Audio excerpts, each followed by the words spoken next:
माता दी साथियों, आप सभी का नरेंद्र विश्वकर्मा यूट्यूब चैनल में मैं नरेंद्र विश्वकर्मा हार्दिक स्वागत करता हूं। अतिथि शिक्षक नियमितीकरण से संबंधित आज की ताज़ा खबर। अतिथि शिक्षक नियमितीकरण से संबंधित शर्तें जो बताई थी वही रह सकती हैं। जी हाँ, आप देख सकते हैं हम इस वीडियो में जो संविदा कर्मी की शर्तें थी जो हमने नियमितीकरण के आधार पर बताई थी अतिथि शिक्षक की, वही कुछ नियमितीकरण की शर्तें जो संविदा कर्मी के लिए हैं। तो बढ़ते हैं इस आदेश की ओर। तो आप देख सकते हैं यह संविदा कर्मी के लिए नियमितीकरण से संबंधित सेवा शर्तें हैं। इससे कुछ सेवा शर्तें अतिथि शिक्षक नियमितीकरण में भी देखने मिलेंगी, जिसमें से सबसे प्रमुख सेवा शर्त जो देखने मिलेगी यह देखने मिल सकती है 14.1 पर जो दी गई है। विभाग में नियमित भर्ती के रिक्त पदों के समकक्ष संविदा पद पर आवेदक न्यूनतम 5 वर्ष तक निरंतर संविदा आधार पर नियुक्त रहा हो। कहने का तात्पर्य है मिनिमम 5 वर्ष तक अतिथियों से होना ही चाहिए।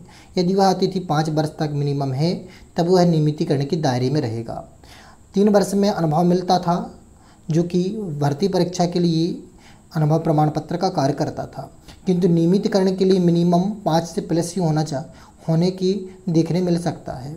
अब हम प्रश्न करते हैं कि हो सकता है कि कई अतिथि शिक्षक हर वर्ष निकले हैं, तो यदि उसका एक ही विद्यालय में 5 वर्ष नहीं है तो क्या उसका नियमितीकरण नहीं होगा। तो यदि आप इस पॉइंट को अच्छी तरह से पढ़ें तो इसमें भी दिया गया है कि यदि किसी संविदा अधिकारी कर्मचारी ने एक ही संविदा पद पर कार्य न करते हुए विभिन्न संविदा पदों पर कार्य किया है तो 5 वर्ष की उपरोक्त अवधि की गणना पूर्ण होने पर उस श्रेणी के नियमित पद पर नियुक्ति के लिए आवेदन किया जा सकेगा। कहने का तात्पर्य आपने जिस विद्यालय में लास्ट में अपना कार्य दिया होगा उसी विद्यालय में आपको ज्वाइनिंग मिलेगी। अब प्रश्न उठता है कि यदि हमने वर्ग 3 में पढ़ाया है 1 वर्ष,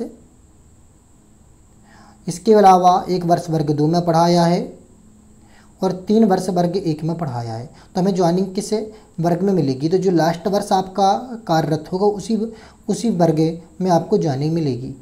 और यदि आपका बीच में गैप होगा तो इस 1.6 पॉइंट को देखें तो जितने आपके गैप होने के बाद जो गणना होगी वो 1 से प्रारंभ की जाएगी।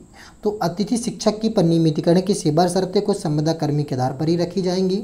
सबसे पहला पॉइंट तो होगा मिनिमम 5 वर्ष सेवा काल, मिनिमम 5 वर्ष। वैसे तो मैक्सिमम चांस हैं 7 वर्ष की, क्योंकि जो गत राज्यों में देखने मिली हैं, गत राज्यों ने 7 वर्ष किया है तो हो सकता है कि 7 या 5 देखने मिल सकता है।